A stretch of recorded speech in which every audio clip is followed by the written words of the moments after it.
انا فتحت علبة الحلاوة من غير يا منعم، وسبتلي النواشف يا منعم، وكلت الفولية يا منعم، وانت عارف اللي انا بحبها.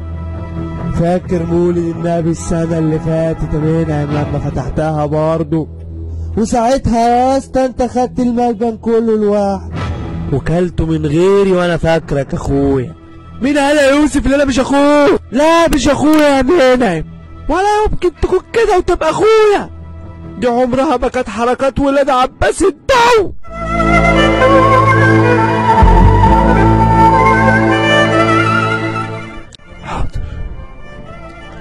حاضر يا يوسف. السمسمية والملبن تحت الكنبة.